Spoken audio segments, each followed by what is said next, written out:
baseball game instead of worrying about selling your house. So I do think it could change depending on the environment and the situation you're in. Does that answer your question, Glenn? Yes, ma'am. Great, thank you very much. Okay, great. Okay, so this is what we're going to cover. Again, it's in your handouts. I do encourage you to take notes because there are things that will stick out and you want to remember those things. So you take it with you when you leave here. How many people in here know what the golden rule is? Somebody share it with me? Share? Mainly just treat others as you want to be treated. Okay, thank you, Marcy. Yeah, that's about it. Do unto others as you would have done unto you. Okay? What's the problem with that in sales? Because the way I want to be done unto is not the same as what you want, or what Joshua wants, or how Ellen may want, right? Okay, so the golden rule versus the platinum rule. Platinum rule is sort of the basis on this presentation here. Okay, the platinum rule in real estate sales is do unto others as they would have done unto them. Okay, going back to that chameleon thing. How am I going to know what Lynn here would like or what Josh would like if I'm not paying attention to what they're telling me? And again, people give you clues, they leave who they are. It's up to you as a good salesperson to pick up on what those are. Okay? So, I know some of you are wondering, what does DISC stand for? So my quick little thing here is the D is the dominant person. It's the director. And you'll notice as we go, not all of these make sense. Because the I is the socializer, which starts with an S. I know it's a little confusing, so I like to add a little thing on the side that's influential. The I personality is incredibly influential. They're very charismatic. They can tend to get people motivated and inspire them to do things that maybe they might ordinarily not do. Okay? So I like to say, that's where I like to say influential. Okay? Next up is the S, the relator. Okay, another one that doesn't make sense alphabetically, but this person is the supporter. Okay? I like to think of the S as the structural frame of a house. Okay, so we can't have the roof, we can't have just the foundation. We gotta have the sides, and those sides gotta be solid and sturdy. That's kind of how I think of the S as being, because they are very loyal, they're very steady, they're very supportive. Okay, and that's C personality, the thinker. Another one, I know the only one that actually matches is the D, which I didn't make it up, I just teach it. So the thinker, I like to think of these guys as either a big calculator or a computer. Think of like a cartoon with a computer brain, you know, a big computer. So that's literally what they are. They're always calculating. They're always wondering about facts and data. How does it work? So with you guys in real estate sales, if you're going to be late to an appointment with a C personality, you better call. And you better call 10 minutes before you be late. And you better be precise at how long you're going to be late. Because if you're 20 minutes late, you said you're going to be 10, they're watching. Okay, and they're checking in their mind. They might not say something to you. They might just say, well, Joshua, you were 20 minutes late, so you'd be 10 minutes late. They might, they might, but in most cases, they're not going to, because they're not aggressive that way. They'll just mentally make a note. That realtor was 20 minutes late, she said she was going to be 10, I wonder what else she might not be accurate about. All right, so automatically you have a ding against you. Same thing comes with any kind of data that you're giving them. You always want to be 100% accurate. You don't guess. Like I said, 12 years of real estate, every sale I've ever lost was to a C personality. All right, Joshua shared earlier that he was what was it again, Josh? That was a high D with a complimentary C. Thank you, yes. So he's a high D with a complimentary C. We call that your secondary style, all right? Most people have one style that's predominant, and that's who you are for the most part. Now, when you take the test, there are 3 parts to the test. There is your projected, which is how you want people to see you. So this is what you're putting out there. You have your perceived, which is how I see you, okay, and how other people see you. And then you have your private, which is how you are at home. And that's typically where the secondary style comes into play. When I'm at home, I'm a whole lot of I. And I'm telling you, you don't want to open my closets because things might fall out on top of you. But I'm a D, and so everything else looks like it's semblance of order. When you come in my house, and I have such attention to detail. If you look at the picture frame in my house, I would know.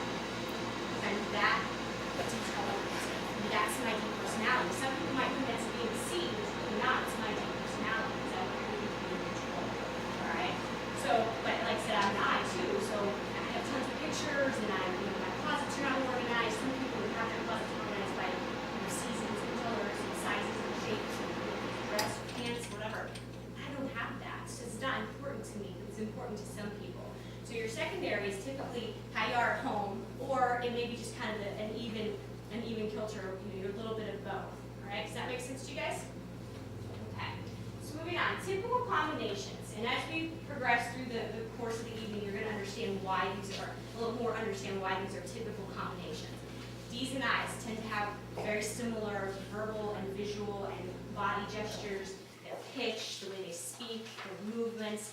D's walk fast, they're very, they're on their way, they got somewhere to go, it's important, okay? So, and they're very direct, they're forceful, their tone can be, vary with pitch as far as where they're at and what they're doing. Same thing with an I. I'm talking with my hands up here because if you made me hold them down, I wouldn't be able to speak. So, but that's just how I am. So, whereas with other personality styles, they wouldn't do that. So, a lot of the characteristics as far as verbal, visual, and vocal tend to be in line with each other. Okay, so the next most common one is the CNS. And again, same thing. The visual, vocal, verbal traits are the same kind of thing. A CNS wouldn't use a lot of bodily movement. They're going to be very reserved. Okay, we've all seen that person that gives the presentation and stands there and doesn't move at all. And you're thinking, boy, are they uncomfortable? What's going on? But that's just them. They're very comfortable right here. They don't need to move around a lot. They may be very soft-spoken. They may have very monotone speaking. They might not have no variation in their pitch. Okay? With I's and C's, or C's and S's, intermittent eye contact is enough for them. Okay? They find that looking someone directly in the eye, whereas a D and I would always do that, as being aggressive. Okay? So that's a good one to write down, you guys, is that with the C's and S's, it's intermittent eye contact. Because they never want you to think they're being aggressive with them. Alright? Whereas a D and I, you're going to get a firm handshake, you might get a high five from an I, but with these guys, you're going to be a little bit different. So if you know you're dealing with a C or an S, you definitely want to tone it down a little bit. Slow down your speech, dress a little bit more formal, because they tend to be a little more formal, and even, I know C's, even in their personal life, they wear slacks every day, because that's what they're comfortable in. That's just that. So is there anything wrong with it? No, it is what it is. But that's just something that is a clue for you guys to pick up on, okay? Excuse me, the next one that's a little uncommon here is that I show you all of them. The DC personality. Okay, D's tend to be forceful. They're blunt. They're the guy in the airport that you see that has the laptop, he's got his PDA, he's on the other phone, he's too busy, he doesn't have time for this, and he is annoyed with the entire world. Because D's tend to have 10,000 things that they need to do and only time to do 3,000. So everybody needs to get out of their way. Sometimes it's like being on a steamroller. And I can relate to this because I'm like this too. When I'm too busy and I'm focused and I need to get stuff done, you better get out of my way because I'm just going to go right over you. And that's how most D's are. They don't mean to come across as being rude or being obnoxious or hurt anyone's feelings. They truly don't. But they are just too busy to care about how you might feel. Does that make sense? Okay. How many people have ever encountered a D like that you're thinking, wow, you are just rude? That might have been me, but no. I'm just kidding. I've learned to tone mine down. I really have. I used to work for my mom in the summertime, and she worked for a title company way back in the day, and I can remember her making people cry. I'm like, why is she doing that? But now looking back on it, she was a high D personality, and she didn't know any better. She just knew she was the office manager. She had to produce numbers, and it was all about that. So she had to get stuff done. She was about results. And she didn't have time to listen to you cry about what was going on in your family life. I mean, she literally didn't. She would say that to you, too. And people go, well, you're my boss. You're supposed to care. And she, I don't care. So when I look back on that, and it's, wow, gosh, if I would have known this then, boy, I could have had a better relationship. No, I'm just kidding. So the next uncommon combination is an IC. Same reasons, you guys. And C would never stand up here and talk with their hands. They're not going to. They might have a little bit of body movement, but it's not going to be as much as an I would. Same thing with the tone, the vocal variety. It's going to be even, not a lot of variation. Okay. Also, big difference between I's and C's.